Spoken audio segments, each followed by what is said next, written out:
Yeah, I don't think I need a mic. I think it's fine. Let's put this out of the way. You can use it anyway. Yeah, I think I'll have another one over here. It's actually pretty cool. It's actually like a comedy club. Yeah. It is. Come out with these big doors. And there's the piano.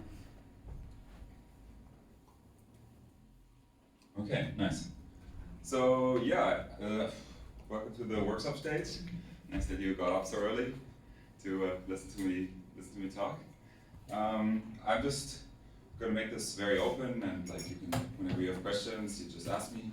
The plan is just to show you a bit how Ord works and also showcase new protocol features. So I wasn't able to like make a formal release, but we will be doing some using some like pre-release software at the end, like something practical. And yeah, I mean, do you guys have a computer with you and want to like join in on stuff? Like, so the first part is just me kind of going a little bit through the handbook, just showcasing some new stuff, and then at the end we can use some new features. And for those of you who haven't, like, the thing is like it requires a new database, so I have it here on here. So if you want it, you can just whatever, like put it in, and it's in the Ord directory. Okay, cool. And just put it somewhere where Ord can find it. For the Ord, yeah, for the Ord index. Yeah, index really. So it's in the Ord directory, and whoever wants to join, just like pass that thing around. You should be able to find it. Yeah, and as well, one more organizational thing. If you want to download kind of the newest version, I just made a paste bin where you can kind of, with the install script from ordinal.com, where you can download this specific version, the workshop version, which has all the stuff that you need to use the newest features, like metadata or batch inscriptions, and stuff like that. So excited to show you a little bit. Oh yeah, and then at the end I have some open dimes. I don't know if you guys know what open dimes are. It's this kind of very simple hardware wallet by CoinKite, sponsored by CoinKite. They gave us a couple. And then we will be inscribing directly to an open dime. If you have some art, we can inscribe something, and then you can take it home. At the moment it's very alpha software, so you can only inscribe, you can't get it off the key yet. But I will be writing some codes to make it more usable. Like you can unseal these and then send it off from the open dime. But I think it's really cool that you can have it like a physical thing you can give to someone. Here's an inscription, check it out. We're going to be doing that at the end. The paste bin, 2BSDPCQ5, I'll just keep it open for now. My eyes are too bad for that. Oh wait, I'm sorry. No, I'm sorry, I have to. Yeah, I almost got it, except I thought the 5 was an S.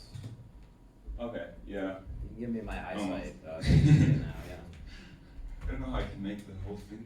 I can just walk on the I street. have an idea. I can just walk nearby. So, Yeah, okay, I'm okay. I set the size.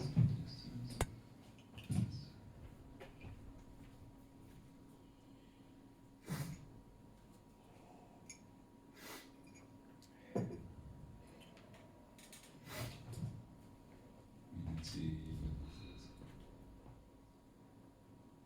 what this guy's. It's better? It's bigger? Oh yeah, that's much better.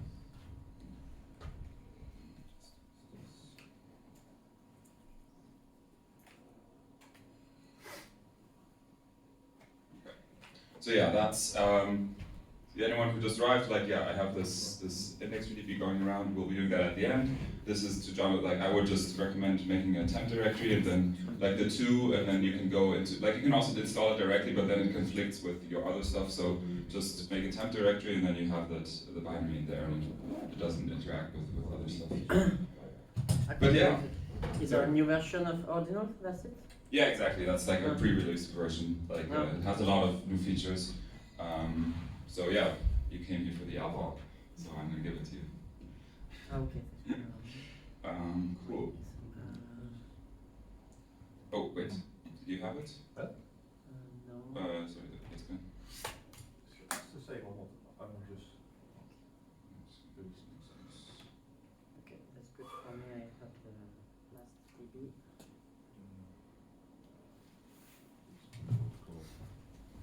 Sorry. Oh, I don't have a network, okay. Yeah, just pass it around whoever wants. Yeah, who needs? Who needs the Do thing? you need the last DVD? Yeah, but pass it, because I don't have Wi-Fi or anything, so. Okay, I mean, but most of you are familiar, like you're here, you know how ordinals work, so I don't have to like explain the basics here. But basically, yeah, you have ordinals and then you have inscriptions on top of them, and then inscriptions is kind of where most of the development is happening right now. Ordinals is a very finished system, like the numbering scheme. The only thing that's happening right now is like miners splitting out rare sets. That's kind of the tools being built for that. But most of the development is happening on inscriptions because ordinals in itself, the system is very nicely, it's done already. And yeah, then with inscriptions we have, so if you go here, yeah, we have inscriptions, and at the moment inscriptions are very simple. So this is basically what an inscription looks like. You have these, the first field is the protocol identifier, which is ord, and then you have what we call, what's on the web called a MIME type. So it just tells you the data, the binary data that is then down here.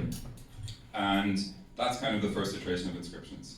But this is kind of very plain and boring, but a feature that has been requested a lot was being able to add metadata to inscription directly. So you have a picture or a collection, and you want to kind of directly embed more kinds of information into the inscription itself. And what we came up with is like this metadata tag or field. So if you look, if you go back, so this op push one and this op, and then the string down here, this defines a field. So this is the field name that has the tag one, and then the value of the field is this. And metadata works in a similar way, in that we give it a tag. In this case, it's tag 5. And then we were thinking like, yeah, what we do with this? What kind of data do we want to store? So since all this data is on chain, we're like, JSON is very nice, but like it's not very efficient to store on chain. So we decided to go with CBOR. It's a like binary encoding, so it's space-wise very efficient. And basically what you push this tag 5, and then you can put any kind of metadata into it. And yeah, so CBOR is nothing you can write like JSON is nice because you can like write an object by hand and you can see all the fields. CBOR is not that way, it's completely binary. So we wrote like a translation tool from JSON to CBOR that you can give our tool a JSON file and it will automatically translate it to CBOR. Exactly, like, and this is how it looks on the inside. You have this. This is of course not how it looks for real because this is JSON, but you can't really represent JSON in text. So this is how it would look. You have the 5, and then you have the data you want to do. And this is how it would be rendered in HTML. You'll see it later on the website. Exactly, and then that's metadata. So that's coming probably next week. You can attach metadata, and people, yeah, have been really requesting that, and that's what we're going to bring out. And then the really cool thing we're bringing out is pointers. So, what are pointers? Why are they interesting? How inscriptions usually work is you have inputs and you have outputs, and inscriptions are always inscribed on the first SAT of its input. So the data you have this commit reveal, this two-phase commit reveal, and then the input is like the witness reveals the data, and that's part of kind of the transaction input. And then the inscription is made on the first SAT of that input. In practice, this means that you have to have like one inscription per input. But that's kind of inefficient because you have to have, if you want to do like many different inscriptions, you have to have many different inputs, and that takes a lot of like increase the transaction size and makes stuff a little bit unwieldy. So what we decided to do is that these inscriptions can now be in one input. All of the inscription data in one input, which means the envelope, so the envelope was this thing back here. This thing is just appended in the same witness after each other, so it's just one after each other. The problem with that approach is what happens to the inscriptions after the first one. So the default case is that they all become re-inscriptions on the first set. With this pointer, you can then say, oh, I want this inscription to land on that sat in the output. So it just points to somewhere else, and now you can kind of put them all in the same input, they're all together, but then you can fan them out in one transaction. So now you need only one input, and you can put 100 inscriptions in there, and then you can point to wherever it wants to go. So you could point them all to the same output and just like separate them by 10,000 sats, for example, or you can point them to different outputs. So this makes like batch inscriptions very, this makes inscribing many inscriptions at once very efficient. And especially for parent-child. So parent-child, I mean, is relatively new. This is what we call provenance. At the moment, it's that you have to pass in the parent in the first input and then the child in the second. And basically, if you want to have a collection of many different inscriptions, you have to do this consecutively, because you always only create one child per transaction. With batch inscriptions, you can then now create like a bunch of them in one. So you just have to specify the parent one, and then you have like this batch. So the way this is going to work is that you have a file where you kind of define what kind of mode you want. The default mode is shared output, so they all land in kind of the shared output. Then you specify the parent you want. This is just the inscription ID, and then you can have like a bunch of inscriptions. Here you see it's only 2 inscriptions. One is, I don't know, a Mango video, and it has some metadata. You can define like it can be any type of metadata. Like it can be title, description, it can be food, it can be bar. It doesn't matter. You can put literally anything in here. You can also make it an array or make it an object. Make it objects. Like it'll render in this very nested and nice way, and be inscribed as CBOR. And then, oh yeah, I forgot to mention this. You can also define a meta protocol. So since inscriptions, since people use inscriptions for their own protocols, and people wanted to kind of define, oh, this inscription is part of this protocol, you can now just define like another tag that says, oh, this is part of the BRC20 protocol, and it makes it easier for indexers to kind of categorize inscriptions and stuff like that. But yeah, this is the basic kind of, this is kind of the basic way how batch inscriptions works. At the moment, it's not been released yet. This is so it's a pre-release software that I was sharing with you. So for all the guys new here, if you want to we're going to play around with this in a bit. If you want to download kind of the version that has batch inscriptions enabled, you can just go to this paste bin 2BSD5PCQ5, and then you can download the new version, the pre-release version of Board. Any questions so far? Like, I've gone through a lot of theory. Is there something unclear, or does somebody want me to expand on something? I have a more dumb question. Yeah. So when you're saying that it's associating with the SAT, but Bitcoin doesn't recognize SATs, right? They're just UTXOs. So how does it actually differentiate between SATs in the actual inscription, like within the code? How does that work? So the SAT tracking is the ordinal theory part of inscriptions. So it's just a semantic thing on top. So you just interpret UTX inputs and outputs as a way of transferring SAT. So in the very basic case, so when is a SAT created? Like, when is Bitcoin created? It is created when it is mined. So the first... Well, the hard part I understand. Yeah, you understand that. Okay, so, and then basically the inputs have, I always imagine kind of these 2 columns. On the left side you have the inputs, and the right side the outputs. So and then the inputs just contain a lot of sats. Okay. And then you just assign the sat, you just go straight over to the output. And then that's how you track the sats. And of course, in practice, we don't track single satoshis because there's like 21 quadrillion or 4 quadrillion or a very high number. We track ranges of sats. That's just like how we kind of track it. Like ranges can be split up and stuff like that. But like that's kind of the base theory, that you can like first in, first out, inputs, outputs. You just like literally just follow where the sat goes. And so that's how you track it. And with the pointer specifically, so you would have your inscriptions in an input. multiple ones, and then the pointer would just point to one of the sats in the output. Okay. If the pointer, for example, is pointing to a sat outside of the output, so let's say the output is 1 Bitcoin and you say 1 Bitcoin and 1, it's an invalid pointer. It's just ignored. But you can like say, oh, I want to be on the first sat, you would put a 0, so then the inscription lands on the first sat. Or you can say, hey, I want to be on the 10,000 sat, and then it points to the 10,000 sats. Is that actually a string of data? Is there like a string of data that represents that individual sat somewhere? Or is it... I mean, sats have, I can show you this, like, sats are numbers. Right. And these numbers, you can view them with meaning. So if you go to ordinals.com, you can just, ordinals.com.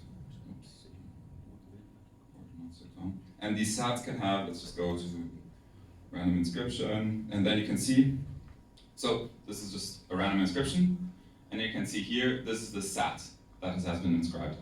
So that's the ORD protocol. That's the ordinal, yeah, exactly, the ordinal. Like, we used to call it ordinal, but then we were like, that's a bit weird, so we changed the, like, internally to reference the sat. Like, because sat is very well known in the Bitcoin space. So like, the everyone ordinal knows what a sat protocol is. is taking the output and then it's generating a bunch of sat numbers. Yes, exactly, it's Okay. tracking these ranges of sats across transactions. So So we say have this to, output has like 500 satoshis, then it's just making the 500 satoshis in the ORD. yeah, exactly. That makes sense. And then when you look at the sat, we came up, or like mostly Casey came up with like a bunch of ways to kind of see or like visualize what the sat means. So the first representation of this number is kind of the decimal representation. And I think the first number here means it's the block. Well, this is a quite old, no, yeah, it's a quite old sat. So it's the block and then the sat inside of that block. So that's when it was created, basically.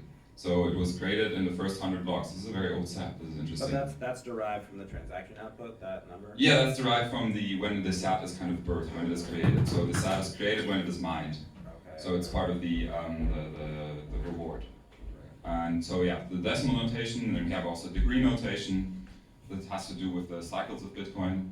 Like I forget, like the halvening, then the difficulty adjustment, like there's just like different ways of kind of visualizing this.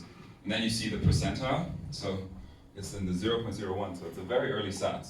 It's like one of the, it's one of the, in the top 2% of sats, which is very interesting. Like, it's a very old sat. It's nice to see this. I just went to ordinals.com, it's a random sat. So, and then it also has a name, so we kind of, you can Is there map. anything, what's the inscription on it? Yeah. Oh yeah, exactly. You can see the inscription down here. It's 1 BTC. Oh, looks kind of nice. And then you can also click on the inscription. But you can also So this go back. would be like a hype project that's just like getting ready to go. Sorry? This could be like a really hype project. That's just Maybe, yeah. I mean, I'm filming this, so maybe I'm accidentally shilling some. Maybe I'm not accidentally doing that. But yeah, exactly. So yeah, and then we have like, yeah, you can see like it's been blinded in this block, and then the rarity, of course, and then you can see the location. So the location then kind of how Bitcoin actually works is the location. So Bitcoin has no notion of tracking sats. Bitcoin works with UTXOs, as you said, and the first part until the first 0, that's the output. So that's the UTXO. So this part is the transaction ID, and then this is the V out. So a transaction can have many outputs, and that's the V out. And then the third number is that what we came up with, it's a sat point. So it's a further kind of diving into the transaction. So diving into an output. So it's the first sat in this output. That's what this location thing Okay, is. so that's the output, that goes in the ORD. ORD then takes that output, stamps it with like some sort of number, and then that sat goes. Other way around, we track the numbers first, Okay. and then we see where the numbers land.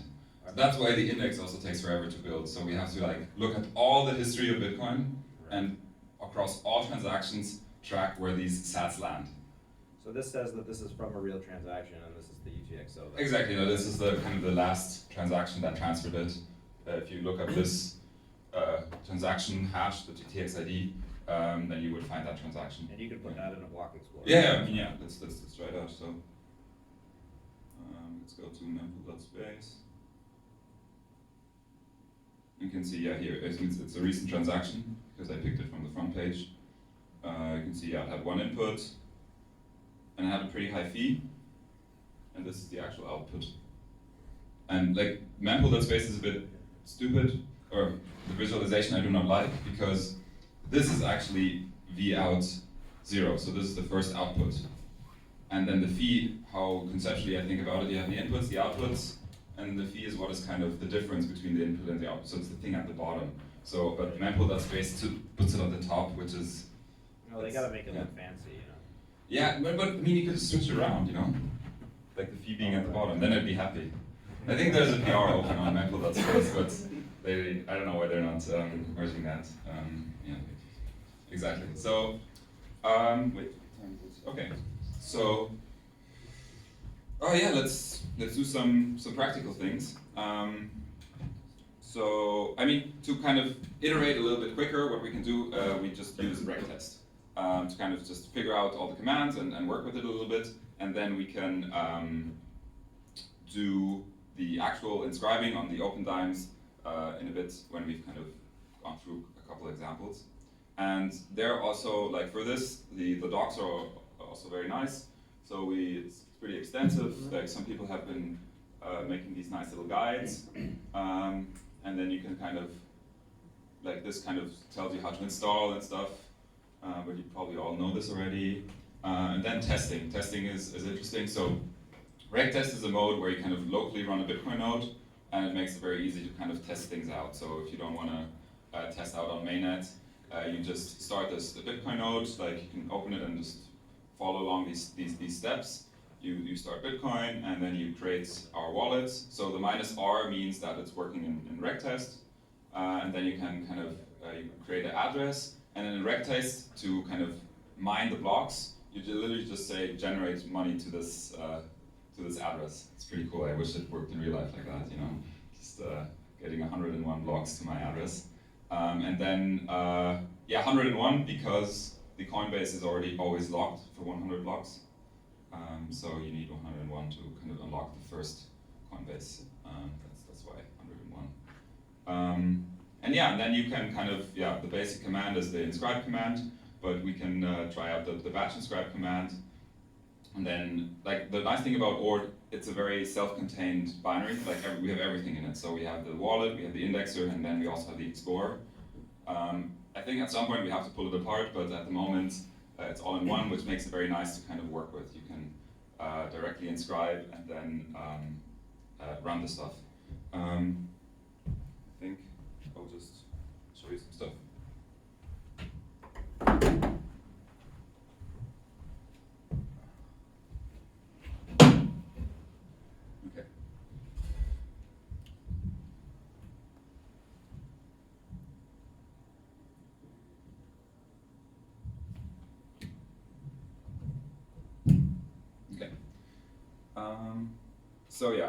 I downloaded. I think this is fine. So I downloaded from the paste bin. You can download like kind of the newest version. I downloaded it into this temp directory, and you can see I'm in this temp directory. I have some random stuff to inscribe in here, and then you see the red thing is Ord, and then we can kind of follow along what the testing thing says. So we can start Bitcoin D. I'm just going to start it over here. So Bitcoin D, rect test with transaction index, very important. And then I'm just going to have Bitcoin plea over here. And then I do Ord wallet -R. I wish I had to. So Ord wallet -R wallet create.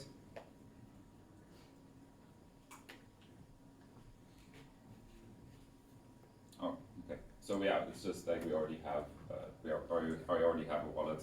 It's a bit, it looks like a bad error, but it's not. Then Ord wallet receive, and then we take this address, and then we generate 101, and then you can see rectest is generating a bunch of blocks. And then when we go back, we can do balance, and then we can see, nice. We have a bunch of stuff. So we Ordinal. We ordinal versus cardinal. Ordinal is something that is numbered, and cardinal is something that is not. So we call them cardinal sats. Yeah, but that's basically all the sats you have now that you can inscribe. And then let's just inscribe. So ord wallet inscribe, and then what do I have? I have like an ord bot. PNG. I don't know exactly what this is. So yeah, so now we've kind of inscribed it, which means it's sent up into the mempool. So it's this local rectest mempool. Of course, we have to mine the block now as well. So let's mine another block. We just mine one, and then we mine it, and then we can take this inscription ID, and then we can start the server. So we can do ord -r server, and we can have a look.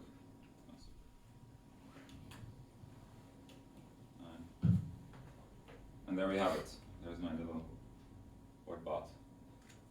So yeah, and that's how you can kind of like very quickly kind of test a bunch of stuff. Yeah, I mean, I've went through this. So yeah, let's try out a new feature. Let's try out batch inscriptions.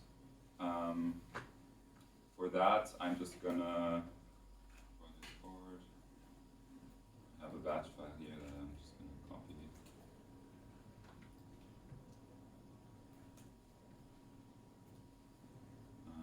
Okay, so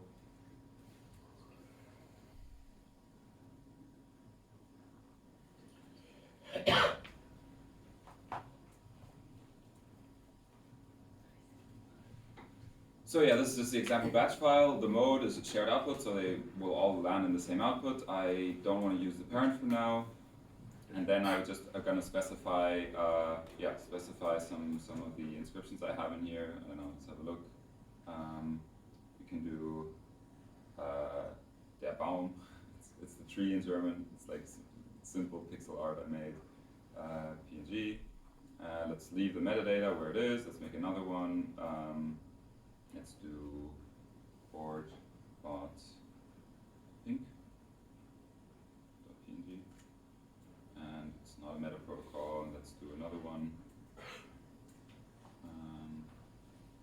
Let's do ord bot gray.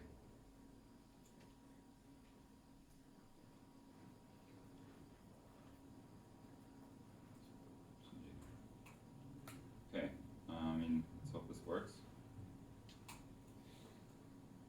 So yeah, so now we go through the kind of the same steps. I mean, we already have enough Bitcoin on here. So now we do ord server -r, and then we can also do always -h to kind of see all the kind of options we have here, which are a bunch. And you can, like, we have subcommands, so you can do like ord wallet -h, and then you kind of can see all the wallet commands that you have. And we want to use the batch inscribe one, so we can do ord wallet batch inscribe, and then you can also do -h again to see what you can do. And then you see these three flags. Dry run is also very helpful if you don't do it on direct test, for example, and you just want to see how much fees you would be paying on Bitcoin. You can use a dry run, which means it won't send out the transaction. So you can kind of always test before you do an inscription, pass in the dry run flag, and then basically nothing will happen, but it will kind of show you how much fees it would pay, and you can kind of sanity check that you did everything correct. So yeah, let's use this. So you can see, so I have to set the fee rate. I'm just going to set it to 1. And then I say the batch file I want. So I do batch.yaml, and then it should inscribe. So so now you see the commit and the reveal. There's like an ord, you have this two-phase commit reveal transaction. And it just tells you what's the ID, the transaction IDs, see how much parents, or how many fees you paid. I didn't specify a parent here, so it's null. And then you can see all the inscriptions and the location of that inscription. And you can see here, this is the ID. And then you can see here the location. So you can see they're all in the same output. They all have the 0, 0, but they're on different sats. Right now, the default case is just to separate them by 10,000 sats. And then you can split them out. Like at the moment, we have the shared output, so they all land in the same output. It's very easy to add new functionality like separate outputs, so they land in separate outputs, which would mean it would be 0, 1, and 2. But now you have them in one output, just separated by a couple thousand sats. And then if you want to separate them out like manually, you would just peel them off one by one. So you would send the first one, and then the second one, and the third one. That's how you would do it at the moment. I mean, this is also pre-release software. I will probably, when I release it, it's fully featured, so it's easier to use. So yeah, and then let's have a look. Let's have a look at the server. So yeah, let's just start the server. Go here again. Oh wait, so I need of course mine a block.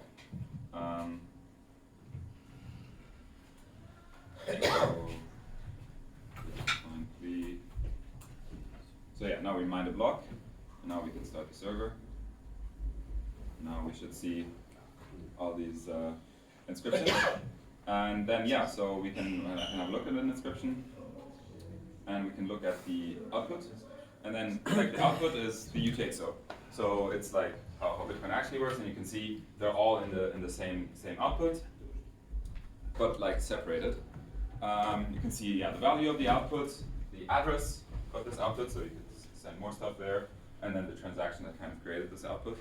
And then when we click on an inscription, you can see the metadata here. So this is how it would be generated. It's just inside of this metadata field, and then you can see title, description. We're thinking of just always ask questions when you have them. You can finish your point now. I don't know. Have they always got to be unstable, or is this fun? I mean, we want to have the blessing or the jubilee. It's a thing that where we kind of uncurse these inscriptions. Okay. So they're cursed right now because they're not in the first input. Right. Or no, because they use the pointer. Exactly. That's another curse. Like we have a bunch of new curses. I hate them. And it is what it is. Is the YAML file required, or can you pass in stuff directly?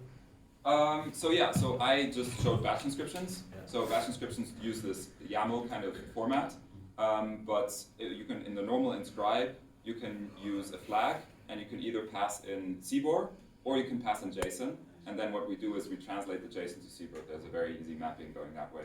So for single inscribing, you can do it without.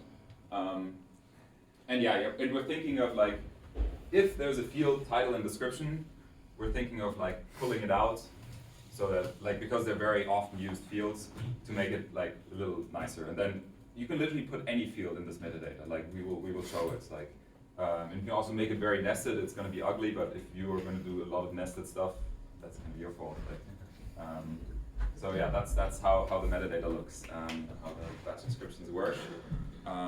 Question? Yeah. This metadata looks more like, as you would have on web pages, the title and the description, not like NFT metadata, which is like trait and... Yeah. So you can have that. So literally you can use any kind of metadata. We just always, because we kind of, Ord does everything. We do it from low-level database work up to kind of displaying it in the Explorer. So we always also think like, how do we want to display stuff? This is just how we decided to display, but you can put anything into the metadata. Like you can put like pass in a JSON object. I mean, I know NFTs on Ethereum, they use just JSON probably. And so you can like have key value stores, objects, nested value. Like you can do a lot with this. Does that metadata also end up on the blockchain? Yes, exactly. Okay. So everything's on chain. So it increases the total file size. Of course, yeah. Okay. Like that's the thing with inscriptions. Like it's inherently unscalable because it's just a lot of data on chain. Right. But I think that's it's kind of a feature. Kind of just like very high end stuff ends up being inscribed. It's kind of a filter for trash. Yes. If you have recursive ones, then some of the metadata would reside on what you're referring to, right? The inscription that you're referring to. So final thing won't be that heavy. Yeah, that's an interesting question. So at the moment, like with recursion, you're only able to reference the content of an inscription. But that's a good point. Like I haven't thought about like, if you want to like refer to the metadata of a different inscription, how would you do that? Like there's probably an endpoint that we can add to access this data. At the moment, as I said, this is pre-release software. I haven't thought about like the recursion part of it, but that's it's interesting to think about like how other inscriptions could access the metadata of this. Yes? So when you have multiple images on a single set, Yeah. is that a reinscription? Exactly. So Can you yeah. So reinscribe? sorry. Kind of how you did the batch inscription. Can you batch? Reinscriptions? Yeah, exactly. So I'm thinking of having 3 modes. At the moment, we only have. Let me find this. Which inscriptions? So yeah, at the moment we only have shared output mode, which means it lands everything in one output. Then the more practical one is separate outputs mode, where it just like splits them out into separate outputs, so it's easier for wallets to work with. And then the third mode I'm thinking about is reinscribe, where it basically is like any inscriptions you put in here, it's all reinscribed on the first SAT, all together on one SAT. And if there's a parent there, then it would be all reinscribed on the parent, basically, if that's what you want to do. That's how I'm thinking about like the reinscribe thing. But you can already reinscribe with inscribe, you just have to pass a reinscribe flag so that it actually reinscribes. But yeah, that's gonna be, I think that's gonna be a mode. Yeah. Yeah. Any more questions? Okay. So, yeah, we have a little bit of more of time. So yeah, I've been passing, like for the people who just arrived, like I built like, this is a pre-release, and you can like download it. I made like this paste bin, and you just download it. It's a tag on the GitHub. You can.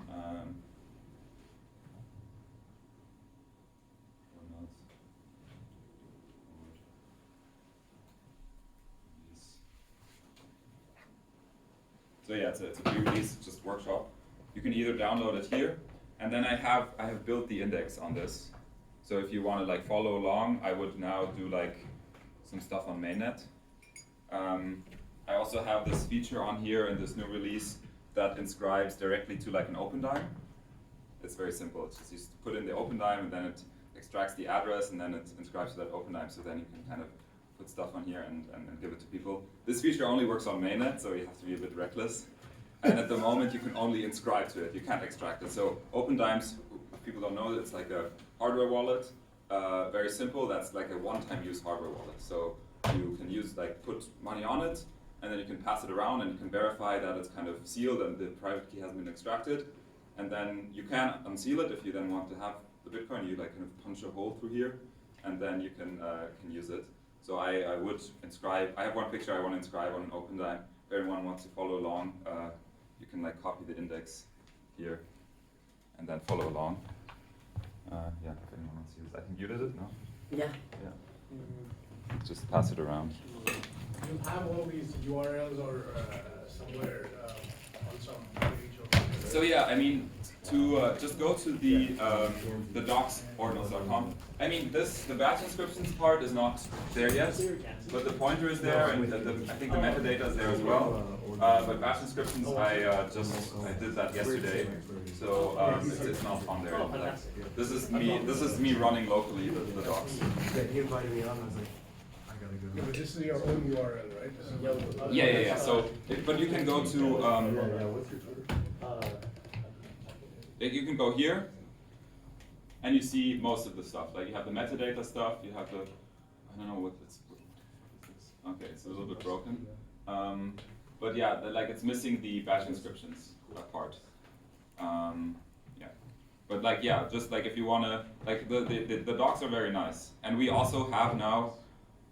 I think we're the tool that has the most translations. I don't know if you can see it, but we have 1, 2, 3, 4, 5, 6, 7, 8, 9 languages. So this thing has been.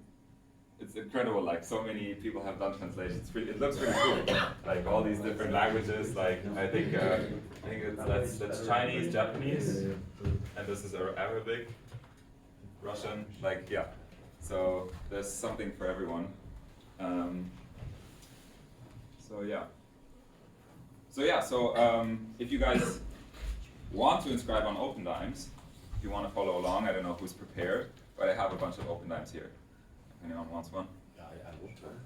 That's not what I will do this on my own So yeah, just take one out and pass them along.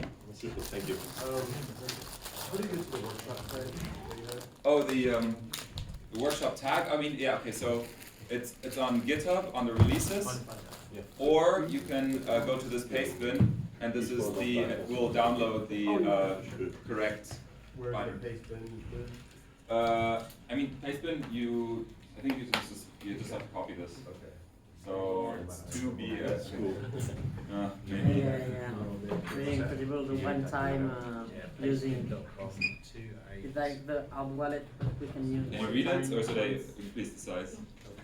Can you increase the size? it's really and we have to make obviously and we have to It's really cool, the batch scripts. like little things. What? It's really cool what you did with the batch inscriptions. Oh, thank you so Yeah. much. You want it back?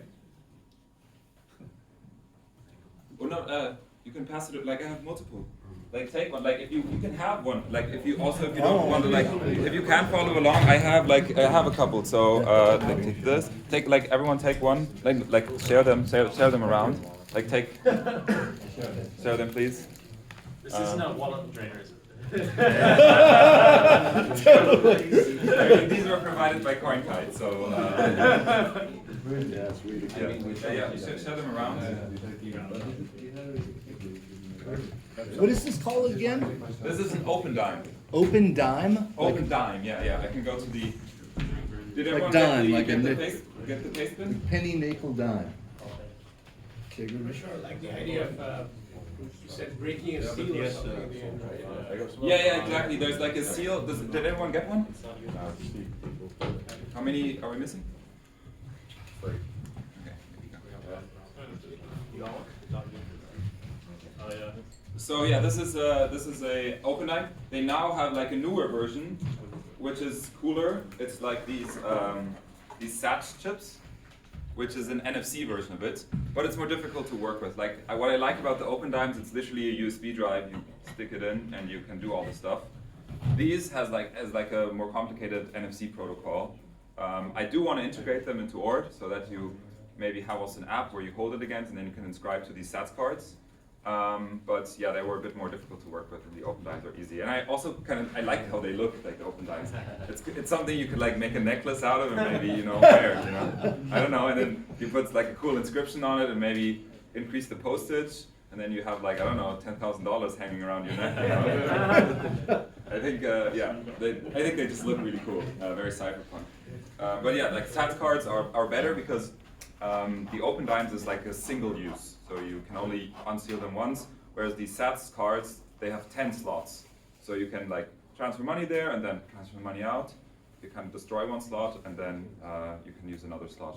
So There's Bitcoin on it, or you have? no, there's nothing on it. So what I would, you can, it is made for Bitcoin, but of course, since Ordinals and inscriptions is native to Bitcoin, you can just put an inscription on it, like put an Ordinal that has an inscription attached to it on it.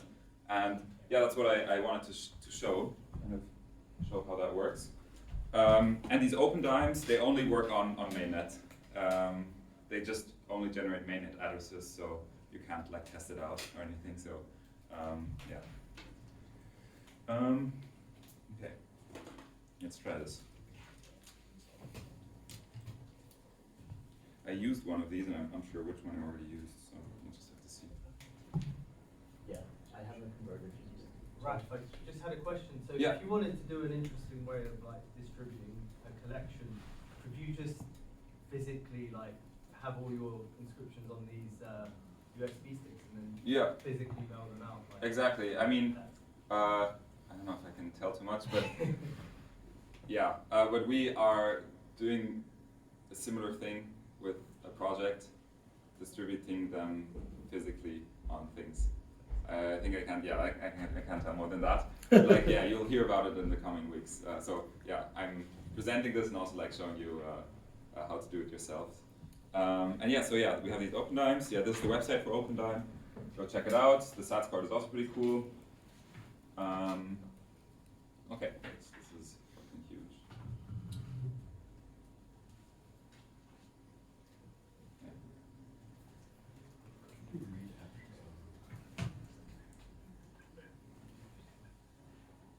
Okay.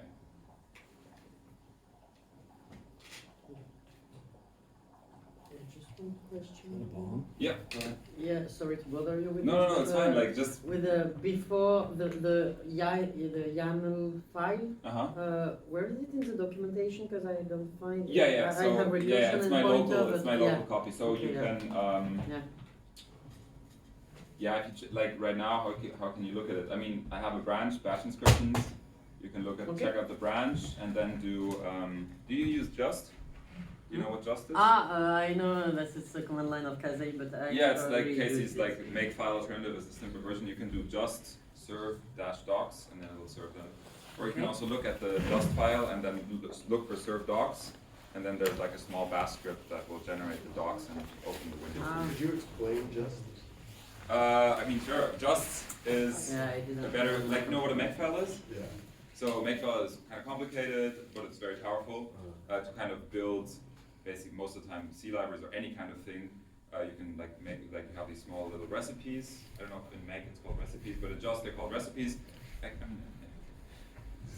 Getting off track, but I'll show you one real quick. Projects org, Just file. So yeah, this is what a Just file looks like.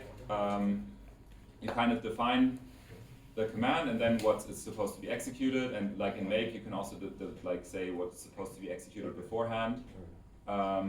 We use it. I use it very extensively for development. So if I want to format the code, I do just format, Clippy, and then for example, yeah, exactly. So if you see the CI one, this is kind of our CI. So it runs Clippy, it runs forbid, and then it runs all of these things. So if I want to like quickly run the CI, I have just as allies to J, so I do J space CI, and then it runs it. I don't know.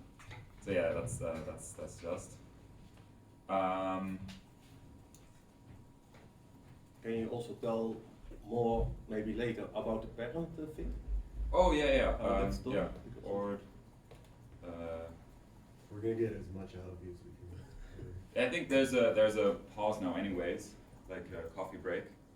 So we can work through the break, or I can show you stuff through the break. Your video will be available at some on YouTube or something, right? Yeah, I hope I recorded this. Right? Yeah. Is it? I think it's still going. Oh man. Okay, good. Yeah, okay, good. I promised. They like CoinKite sent me these for free, and I promised to like record a video for them.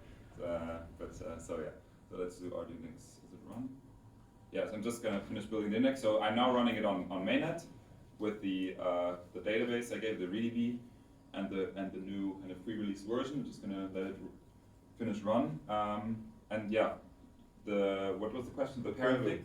Yeah. So yeah, do you know anything about provenance or parent? Do you know what that is? Yeah. Okay. What was your question specifically? Yeah, how does it work with the collection? How it's With the batch. Oh yeah. with the So batch, exactly. Yeah. So like batch inscriptions are especially made for like parent-child. So right at the moment, parent-child is very awkward because Yeah. you can only inscribe sequentially, basically, or you can do a little bit more. You can like create these dependent transactions, but then you're also restricted by 25 because that's the max allowed of children or dependents in the mempool. Anyways, like you have to do it sequentially. It sucks. And with batch inscriptions, you don't have to. So you'll be able to batch parent-child? exactly. Yeah. So Because I have to run them one at a time. Exactly. Like Yeah. I brought out parent-child. I call it running through the dishwasher. Just to bring it out, but Yeah. I was like, this kind of sucks. Like this is not how it's supposed to be. But we had to use, had to implement the pointer spec first. Yeah. And now, bringing all this together is kind of batch inscriptions, which then you can specify a parent. So the parent already has to be present in your wallet. Yeah. And then you specify it, and then you just specify all the inscriptions you want, like that you want. So by default, this is the default case is like it's all the inscriptions in here will be children of this parent. Can you then specify what sats you want to put them onto? Because I've been going one at a time on the 9s. Yeah. So I think that's So this YAML file, I think there's a lot of features we can add to this. Good, yeah. Like I just did the minimal kind of viable product here, but yeah, you could. I want to have this destination thing. So it would be another field here, and you can say I want it to go to this destination, or sat point I want it to be on this specific sat. Like right now you can't set the pointer manually. This is an interface. I'm extracting away kind of the pointer. But at some point you can like do yeah, more custom things where you can like define where exactly the pointer goes because you want it to be on a specific SAT. Will it have to be, will the file have to be on a JSON file, or, no, it's gotta be in your wallet, that's right. Yeah, so yeah, the parent has to be in your, like everything has to be in your wallet. Yeah, The inscription, you just say which file you want to inscribe, yeah, and then the rest, you kind of, the metadata, meta protocol, you just put into this YAML file. And then you would like say destination or SAT, and then say which SAT you want it on. Like there's a bunch of stuff you can do with this. Sure. Yes? Are there any limits to the batch? How many you can batch at the same time? You're basically only restricted by the standardness rules. I don't know what the max transaction size is. I think 400,000 bytes, 4 kilobytes, or 400 kilobytes, something like that. Yeah, so you can do a lot, and then you can do multiple batches, but like you're basically only restricted by the standardness. If you want to use like the normal mempool, of course, if you have a miner, you can do 4 megabytes and then send it directly to the miner. Better than one, anyway. Sorry, what? It's better than one at a time. Yeah, exactly. Like this makes it actual practical. Yeah. Like I'm very excited about this feature. I wanted to bring it out, but like it has to be tested a lot. So I was looking at it yesterday. Like I was like, can I make a release? Nah, it's like better to wait and just present it to you, so you can already play around with it. You have it now. You can check out the tag and play around with it, and then when it's released, you already have the knowledge and are in front of the crowd. So yeah, I built the index, and yeah, I'm just going to show how to inscribe onto an OpenDime.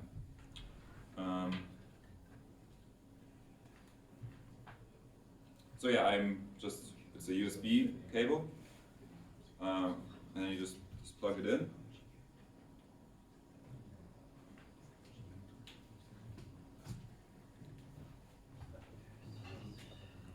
And then you do so ord wallet. Oh yeah, here we have already something. So so yeah, you do ord wallet inscribe, and then you pass in to OpenDime, and then you just say where the OpenDime resides. You just point it to the directory of that OpenDime, and then you, of course you set the fee rate, and it only works on mainnet. So yeah, there's still some kinks in it, I think. So how this works is it has to generate, like this is basically a small computer that generates the private keys. And this command line tool, it's kind of, you have to send some entropy to it. So I just put random bytes on it. I just write it to the OpenDime, and the OpenDime sees it. Oh, there's random bytes. And then it generates a private key and an address. Let's see, what do I want to inscribe? I think I have.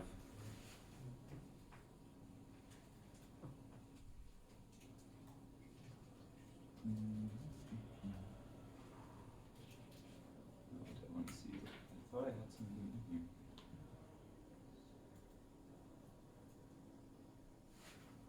A bunch of looking for a specific file.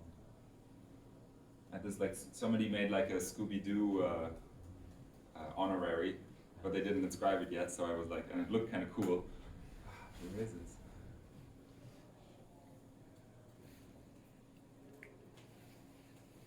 Ah, there it is. Okay. Move. Let's look at it first. Nice. It's kind of cool. So now, and I run it on an OpenDime. So yeah, I'm doing this live for you guys. That looks like a node monk, right? Yeah, it is. I think it is a node monk. Like, someone sent it to me and it was like, this looks cool. Yeah, honestly. Or I think it's point. wallet inscribe, and then we do the Scooby monk fee rate. Let's have a look what the fee is right now. I want it to be Insta. Yeah, let's do 5. Always when I inscribe and I choose like one SAT per vbyte above the mempool, all of a sudden the mempool fills up and I'm sitting there waiting, like, because we haven't implemented RBF yet. Like you can do like child pays per parent, but there's no easy way to do it over the command line, and then I'm always like annoyed, so I always overpay when I inscribe. Such an Ethereum mentality. Yeah. So yeah, let's just try it out. So yeah, it's syncing.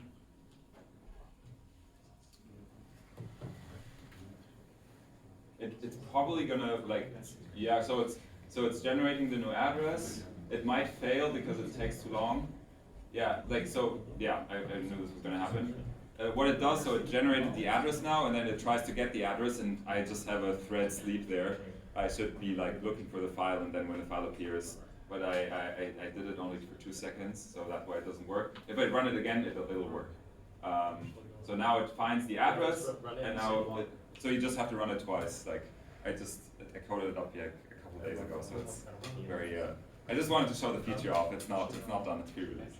And then, yeah, so, it's still first. let's have a look at the, So where do you pay the fee now? Is that? oh, what do you mean? What, this is on mainnet, so this is the fee rate. Gotcha. It's in sats per vbyte, so if you look here, you can see this is kind of the average fee. Like, it's very low fees. It's very nice time to inscribe. Like, it's 2 sats per vbyte. Let's look at the mempool. How full is the mempool? It's always good to see. Okay, it's still over 300 megabytes, which is good. Check out Ordinal.space. One of our users made it. Oh yeah, wait. It's really cool. Ordinal, yeah, I have it open. Yeah, let's see. Cool. Yeah, good. I had it open. Like, how do I use this though? I think it's just the color block. Oh wait, I'm not in the. Would they fork mempool? Yeah, it's really cool. And by the way, I gave him the name. I said, would you look And at this? then, how do I see my inscription? It's the coloured one. They're very small. It's like one of the green ones. I've asked them to see if we can make a 12. Yeah, it would be cool to make them bigger. Yeah, I've said to him to try. I mean, the green ones are inscriptions, or do you also categorize them? I don't know. It's not I mean, I can just put in the inscription. Yeah, absolutely. Scroll down. Transaction. It's cool. So yeah, it's not been mined yet, but you can see it. Oh, this is cool. I love this. Beautiful. I love this. This is cool. Yeah, this is very nice. So yeah, there you see. That's the thing. And now it's here on the open die. So yeah. So that's just the witness data, they're just.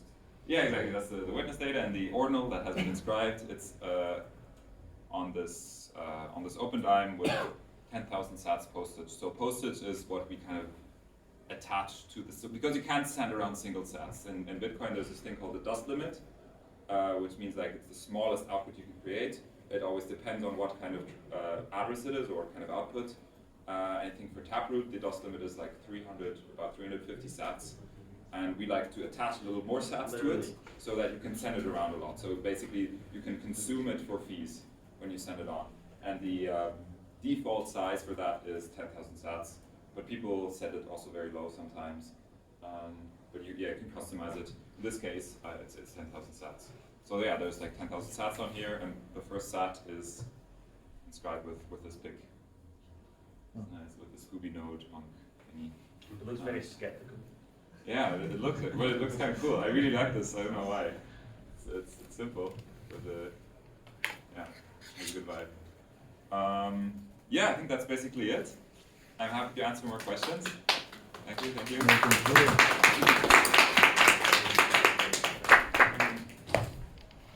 So yeah, keep an eye open for any release hopefully next week.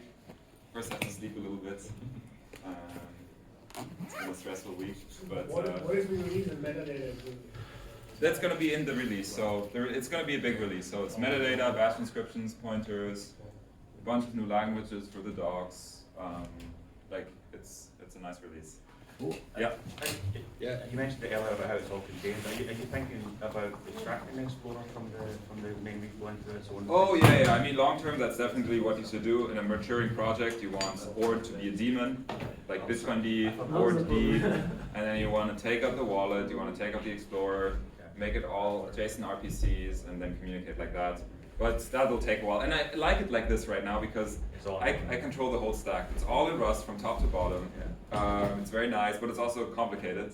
And I can decide exactly how I'm doing like the encoding in the database, like making really low-level stuff, and at the same time I'm also doing the front end. So it's the thing is we're all building Explorers as well using this. Yeah, I know. Like it's like Ord should be an infrastructure code. Like it should be infrastructure, so it should be a daemon. I wanted to work with Nifty, Lisa Nygood, like the Lightning. She has some time. She wanted to like help me transform it into a demon. Wow, I want to maybe meet her tomorrow, see how hungover I am after the after party. But yeah, and start some work on that. So that's definitely something that should be done. Yeah. What was your question? Yeah, but I'm a little bit a newbie because I'm coming out of the NFT world. Yeah. But I was wondering how the wallet address is seen, or how can I see that you made this inscription? Is that through your? The wallet address. Okay, so. Or it can do to the parent. So because that's important in the NFT world that you know. Okay, that's the one that made. I see what you this mean. inscription. Yeah, yeah. So in Bitcoin, like in NFT or like in an Ethereum world, in other currencies, you have an account model, Yeah. which lends itself very nicely to kind of this kind of. You can see an account and you can see all the things that an account holds. Yeah. In Bitcoin, we have a UTXO model, so you don't really have this stable identifier. Like one of the innovations of Ordinal was that you can now have this stable identifier that persists across transactions, which is like this Ordinal that you send around. It's stable, but you can't, or at least not right now. Or like I guess some wallets are doing address-based kind of way of seeing what people hold, but in and of itself, you can't really see what people are holding or kind of associated. And the way parent-child works is just that it's when the parent is when the child is created, the parent has to be present in the transaction, which means the person who created that inscription owns the parent, and then this kind of relationship is there forever. And then you can have these like trees of relationships. So a parent can have a child, and the child can be a parent of another child. And kind of this first level is kind of what you would call a collection. So the parent would be the top, and then all the children would be a collection. Yeah. Okay. It's a completely different way of thinking about it. Like it's not like in Ethereum.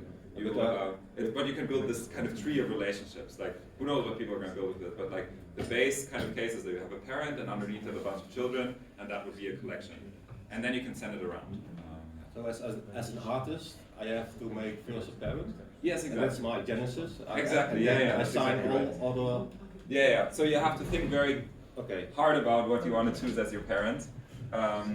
We just did this. So for this conference, we're also inscribing some art, and we also were like, okay, what is going to be like our top level, like our grandparent? Yeah. So we're really discussing, and then we also tried to get a cool sat. So the sats have names and characteristics. So we're looking in our outputs, looking for the specific kind of sat. And then we inscribe like this art piece on the sat, and that's going to be our top level parent. And then underneath it, we have like an Inscribing Amsterdam one, and then Inscribing Amsterdam has some that is like the art pieces that we've been exhibiting here. Yeah, so okay. that's how we're kind of building it, and then we reuse it, and then at some point in the future, we like, okay, what happened here? Like, and then you can kind of see all the art that happened. You can like explore this tree of relationships. Oh, that's the idea. So yeah. I was just wondering who had the drive with the index on. Who has the drive? I have it here. Yeah. Thank you. Are Like, you, like on the Mac, the building the index took me a couple hours without the index sats. Okay. So you can use it without index sats. This is like without index sats, it's like 50 or 60 gigabytes. With index sats, it's like 120, and it Okay. takes really long. Got it. Basically, there's a lot of database work I want to do in the next couple. There's a lot of optimizations, like because the database is getting slow to build, and there's some low-hanging fruit I think that we can do to make it faster. But it is a very weird system. We're literally tracking stats, like Yeah. it's fucking weird, and it's 120 gigs for the index sats database, so it's kind of unwieldy. But yeah, it's a cool system. Yeah. May I see your paste bin? Oh yeah, sure. Like you can also get it from the releases page. So if you go on Ordinal.org release, this is the Okay. download it here, and this paste bin is just a way to automate it. So it just uses our install script, and then you can pass in which tag you want. This time was the workshop tag. And then this is where you want to install it to. So I made, like I said, temp Ord, so it doesn't clash with the existing, so it doesn't override your existing version of Ord. So just for testing, that's why it looks so complicated. But this is basically our install script. And then when are you expecting the release with metadata? Next week. Oh, really? End of week, yeah. Like it's almost done. It just needs a couple more tests. and maybe a couple more modes, and then metadata and batch inscriptions. Yeah. Are you and Casey in the same place, or? Casey's in California right now. Oh, okay. I'm going next week to LA, Okay. visiting a friend, so I'll be in the same time zone with him, so it's easier to work. I I live always in work LA, in the so evening with Casey. I'm from LA. Oh, okay, nice, awesome, yeah. So, yeah, it's nice not to work in the evening. Like I started work with Casey at 7 in the evening, 7 p.m., and then I would work until 1 or 2 in the morning. It's funny you say that because I was going to ask you your morning routine. Oh, I just sleep very long. Okay. What time do you wake up? I mean, like 9 or 10. Whenever you want. So I go, like right now I always work until 12, I stop at 12, Yeah. but then I've been coding, so my mind is Yeah, buzzing, yeah. and then I can't fall asleep until like 1 or 2, Yeah. and then I sleep like 8 hours, like 10. The life of a coder. And Yeah. So I gotta move to the Western Hemisphere, I don't know. well, California. Because there's so is, many Americans like using this, and I work with a lot of Americans, like so. Yeah, it's kind of. It's you'll get used to the weather and then you won't want to leave. Mm. It's not very nice, like in the city. Yeah. Europe is very dark, Yeah. very cloudy. And Denway and next Yeah. What's Which- the thing that's been passed around? So I built this pre-release version. I just built the database. It takes like a couple hours to build. So for it, make it able to people to follow along, I just built it, and you can just copy it over to your laptop and then directly use it without having to build it. But you can just build it on your own. Like, and I mean, I'm done now. Like, we can still do some stuff. I don't know when the next workshop starts, but yeah, that's just the database. It's index.vdb. That's our database. Yes. Okay, so don't yell at me, but I inscribed a parent-child before it came out because I found your old GitHub repo on it. But it's not valid on the current version because I think Ordinal said that you guys changed it to represent 0 in a shorter form. Oh no, that's in the new release. Oh, so it's gonna be added? So yeah, so Casey was like, oh, we gotta like make it as small as possible, like save bytes here and there. And he was like, oh, you have to leave away the 0 at the end. Now we allow also to have the 0 at the end. It's gonna be in the new release. So I think you're gonna be fine. I hope. Like, I don't know, maybe there's something other wrong, but like at least I think it was just that. Yeah, if it's only that, then it'll Yeah. be fixed. Like, I just merged that yesterday. Oh, so okay, thank it'll you. be in the next Thank you. release, yeah. But yeah, don't use draft PRs. Sorry. Yeah, awesome. So what's that alpha on runes then? Oh, the alpha and runes, oh man. Yeah, I've been doing code review a lot for Casey, so he's always bugging me to review his rune code. The last one I did was a 4,000 line PR. Took me 2 days to review that. But now I understand runes. That's cool. Before I had a very at least hazy one idea. of us does, you know. So. Yeah, so I mean, there's a bunch of PRs open. Like if you look at all all these PRs, this is all runes. Is there like a security concern when it comes to the distribution of runes that you guys are like thinking about? What do you mean security concern? Because when it comes to like distributing shitcoins to people, if like As security, like SEC like security, SEC, like Gary on your brass. I don't know. We're like conceptually we're designing a shitcoin casino. I don't know, like If that happens, happens. yeah. I don't know. Like, with the variant encoding that you were doing the other day, yeah. are you just trying to Wait, let me maximum, like you're trying to make it the most efficient small